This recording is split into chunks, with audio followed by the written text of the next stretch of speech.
Pemerintah menetapkan libur Ramadan bagi siswa sekolah yang diatur dalam SKB 3 Menteri Nomor 2 Tahun 2025.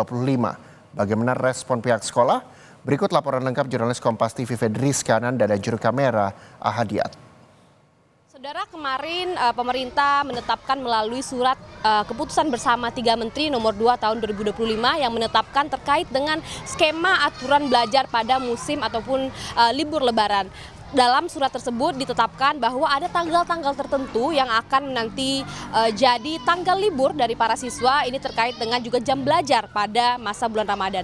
Saat ini saya sudah bersama dengan Ibu Soneta, Kepala Sekolah dari SD 9 Palmerah Pagi, yang juga akan memberikan informasi terkait dengan skema pembelajaran pada masa bulan Ramadan ya Ibu. Ibu, selamat pagi. Selamat pagi Mbak. Ya. Ibu, terkait dengan rencana pemerintah terkait dengan skema aturan untuk pembelajaran pada bulan Ramadan, sebetulnya dari kedinasan sudah diinformasikan belum Bu terkait dengan aturan belajar ini? Terima kasih Mbak. Untuk informasi resmi dari Dinas Pendidikan belum ada, cuman dari informasi SKB 3 Menteri kami sudah memahami bahwa selama pembelajaran Ramadan itu ada sedikit perubahan dari yang sebelumnya.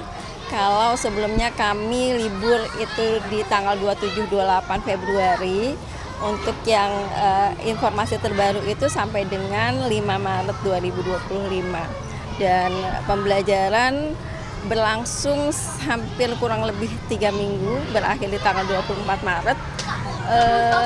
Dan kemudian libur Idul Fitri ya Mbak, itu sampai dengan 9 April.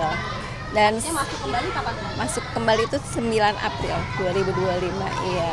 Bu, terkait dengan tadi kan juga diatur terkait dengan jam belajar begitu ya Bu ya. Kalau misalkan berdasarkan surat keputusan 3 Menteri ini, nanti jam belajar akan diatur seperti apa Bu? Untuk jam belajar sepertinya belum ada informasi yang kami dapatkan, tapi kemungkinan ada pengurangan jam belajar, dan itu biasanya kami lakukan. Sebelumnya itu kalau di SD itu 1 jam pelajaran 35 menit akan berkurang cuma menjadi 5 menit, dan waktu belajarnya sehingga menjadi lebih pendek. Dan untuk kegiatan pembelajaran pastinya akan kami tambahkan kegiatan keagamaannya di pagi hari itu. Mungkin kita dimulai dengan karena mayoritasnya di sini Muslim, kita mulai dengan tadarus, baca Quran, dan kegiatan keagamaan lain, baru kami mulai dengan kegiatan pembelajaran seperti biasa. Bu, terkait dengan adanya libur menjelang Ramadan dan juga menjelang Idul Fitri, itu apakah sebetulnya efektif tidak Bu untuk jam belajar mengajar terhadap anak-anak, dan juga kemudian apakah dengan pengurangan jam belajar ini sebetulnya signifikan tidak terhadap informasi yang ditangkap atau pembelajaran yang ditangkap oleh anak-anak? Ya. Karena memang kan tujuannya selama bulan Ramadan itu kita lebih difokuskan kegiatan kita untuk menambah keimanan ketakwaan anak-anak. Jadi menurut saya sih pembelajarannya stressingnya aja yang agak berbeda mungkin, tapi pembelajaran untuk pelajaran lainnya akan lebih berkurang sedikit, tapi kita menambah keimanan ketakwaan anak-anak itu menjadi fokus utama.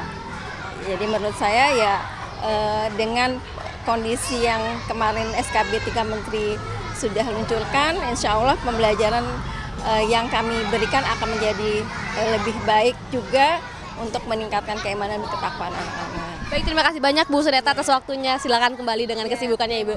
Nah, saudara, itulah tadi yang disampaikan oleh Kepala Sekolah SD 09 di Palmerah yang mengatakan bahwa sebetulnya berdasarkan surat keputusan bersama 3 Menteri ini tidak sepenuhnya libur pada bulan Ramadan, hanya saja ini libur menjelang bulan Ramadan dan juga menjelang perayaan Idul Fitri. Jadi secara efektif sebetulnya jam belajar ataupun hari masuk siswa ini hanya sekitar 2 minggu hingga 3 minggu.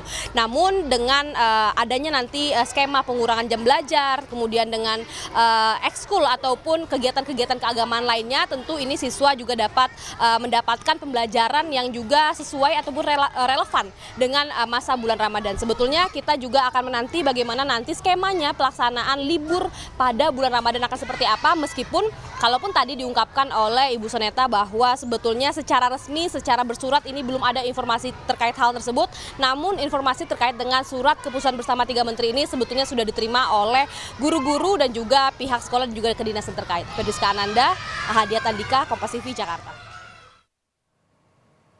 Pemerintah telah mengumumkan keputusan terkait libur Ramadan tahun 2025. Dikutip dari surat edaran 3 Menteri, pembelajaran di bulan Ramadan tahun 1446 Hijriah atau 2025 Masehi, libur awal Ramadan dilaksanakan pada 27 dan 28 Februari, serta tanggal 3, 4, dan 5 Maret 2025. Kegiatan pembelajaran dilaksanakan secara mandiri di lingkungan keluarga setempat ibadah, sesuai penugasan dari satuan pendidikan. Kemudian, libur akhir Ramadan sekaligus libur bersama Idul Fitri dilaksanakan pada tanggal 26, 27, dan 28 Maret serta tanggal 2, 3, 4, 7, dan 8 April 2025. Menteri Pendidikan Dasar dan Menengah memastikan sistem belajar di rumah pada libur awal Ramadan tetap akan diawasi oleh tenaga pengajar dengan diberikan tugas berbasis pengalaman selama Ramadan. Minggu pertama itu pembelajaran di rumah, kemudian 2 minggu pembelajaran di sekolah, kemudian minggu akhir Ramadan pembelajaran di rumah lagi sambil mudik dan kegiatan-kegiatan yang lain. Jadi mereka tetap saja walaupun tidak pembelajaran di sekolah, tetap ada kegiatan-kegiatan terstruktur yang dikoordinasikan oleh guru. Hingga selama mereka belajar di rumah itu ya tetap ada kegiatan-kegiatan yang berkaitan dengan misalnya membaca atau menulis atau kegiatan lain sehingga tidak murni libur tapi pembelajaran di rumah.